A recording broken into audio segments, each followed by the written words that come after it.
What's up YouTube? Welcome to your 48th Java tutorial, and in this tutorial we're going to be going over instance variables with the final, like when you have like public final or private final int. That's what we're going to be going over. So unlike static, I'm going to be showing you guys what final means. So let's go ahead and in your Tuna class right here, and this is the one that's not your main. Apples has my main method. So go into another one. I name mine Tuna. You can name yours whatever you want as long as it's a fish. That's key. It has to be fish or this program won't work. I'm just kidding, but you know, just a little joke. And let's go ahead, and the first thing we're going to want to do is make a variable that's going to be private as well, but you got to spell it right. That's the key. Private. There we go. I know I'd get it eventually. Int sum. And what this is going to do is hold the sum of our numbers that we're about to add up. Now let's begin the tutorial. What we want to do now is make a variable with the type final. So private final, and it's going to be an integer variable. And I hit button there. Embarrassing. And let's just name it number or something. And go ahead and put it in caps because it's going to be a constant, so we know that the constants are in caps. K. There you go. K. That's how you can remember it. So now the key, or what final is whenever you write final in front of a variable or a constant, it means that you can't modify this no matter what. So we just declared it. Whenever we set it equal to something, whatever we set it equal to, we can only set it equal to it once. So if we put number equals 2, then that number is going to be 2 for the rest of your life. You can't change it no matter what. But another thing is we declared it right there, but we didn't initialize it, which means we didn't set it equal to anything. So we're going to have to do that in our constructor. So again, you can either do it right here or you're in your constructor. So let's go ahead and make a constructor. Put public Tuna and just put int x.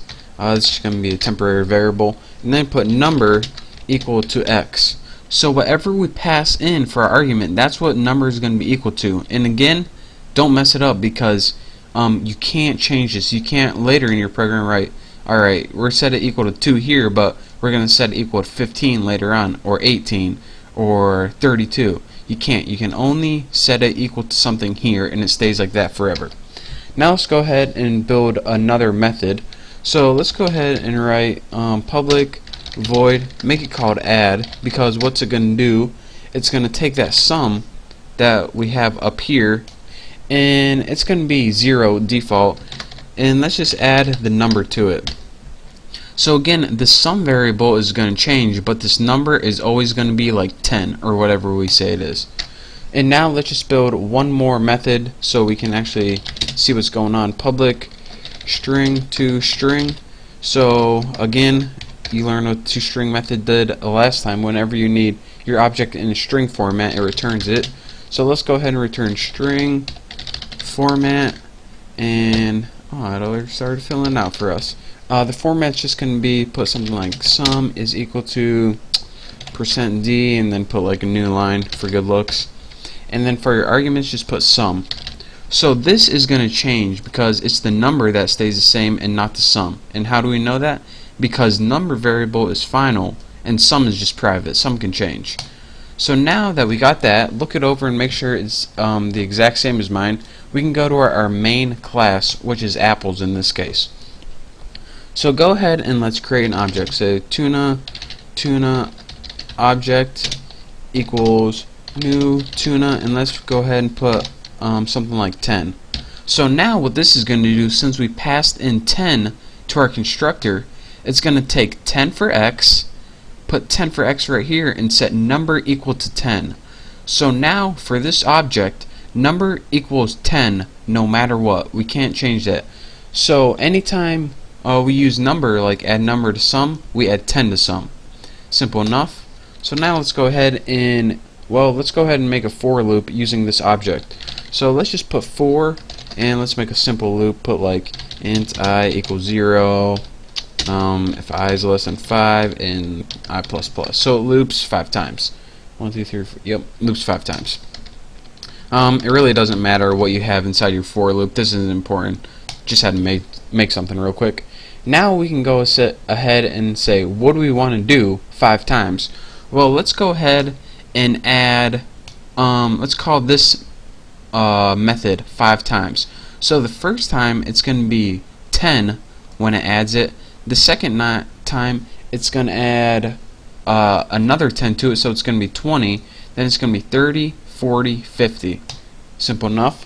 So let's go ahead and add tuna object, and how you use it is add right there. So now we did our method 5 times, but we can't really see anything because this method right here, it doesn't return anything, so we need to return it right here.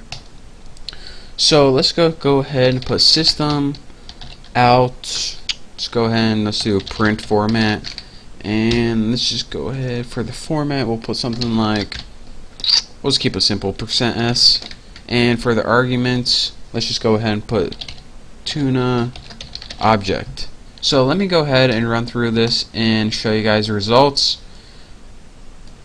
Sum equals 10, sum equals 20, 30, 40, 50. So now let me talk to you guys one last time why this happened. Make sure, hopefully I'm in my screen recorder. Good enough. So what we did is we made 2 variables. Well, let's just go ahead and do it this way. We made an object called new tuna, or tuna object was the name of our object, and we passed it the parameters 10 for the constructor. So it took that 10 and set number equal to 10.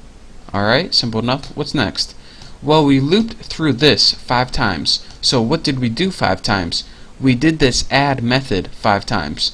So first, for add, it took that number 10 and added it to sum. So now sum was equal to 10. Then it just spit out 10. And then the next time, on round number 2, it took that 10 and added it to 10. Then we got 20. So now it spit it out 20. Then it took 10 and added it to 20, which was 30. Then it added it to 30, which was 40. Then it added it to 40, which was 50. So now that that's all done, so that is pretty much your really detailed tutorial on a really simple explanation that whenever you make a final variable, you cannot change it. So for example, if we say down here tuna object dot number equals 15, look at this right here, we get an X right here. The field tuna number is not visible. That means that it can't change pretty much. So that's pretty much all in all. I could have skipped this whole tutorial and said, alright, when you write final instead of a variable, it means you can't change it, but I didn't. I decided to give you guys the whole spiel instead. So thank you guys for watching, and hey, if anyone wants to do fantasy football with me, leave a comment and let me know, because I want to do fantasy football with someone.